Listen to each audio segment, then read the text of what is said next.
Let's talk about the poll-bound state, Rajasthan. The main issue that has been at the center stage in Rajasthan is the paper leak issue. Government job aspirants have been badly affected with several paper leaks in the state.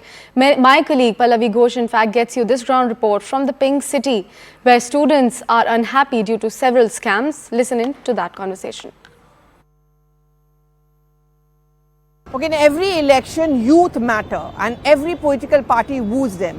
And in Rajasthan, what really concerns them is the fact that what future do they have in terms of jobs, in terms of education, and paper leak issue is something which is really emerging as a big talking point.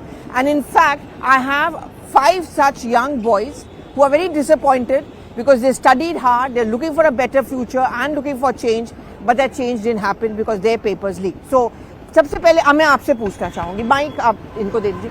हाँ, जी ma'am, क्या हुआ था आपके साथ? Ma'am 2021 की vacancy थी और 2022 में उसका पेपर लगा, रद्द हो गया।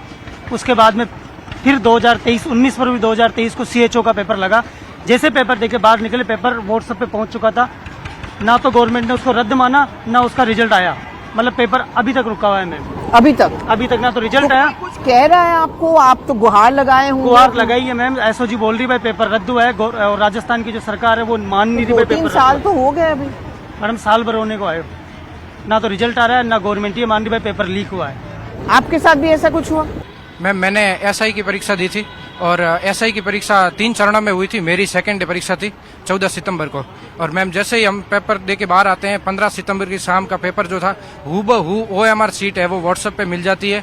और ऐसा एक ही नहीं, राजस्थान के लगभग उस समय 33 जिले थे। 33 जिलों में से लगभग कुछ एक जिले जो अति संवेदनशील थी, जिसमें सेंटर नहीं थे, और बाकी जहां भी सेंटर था, जैसे जयपुर हेडक्वार्टर है, मतलब जो राजधानी मुख्यालय पे भी ऐसे कई घटनाएं हुई थी जो व्हाट्सएप पे पेपर आए थे। और OMR सीट, उसके ऊपर स्कैनिंग भी होती है, वो स्कैनिंग होती है, उस स्कैनर से भी पता लगाया जा सकता है कि ये किस कक्षा का है, किस विद्यालय से ये पेपर लीक हुआ है। लेकिन सरकार आंख मूंदे हुए बैठी है।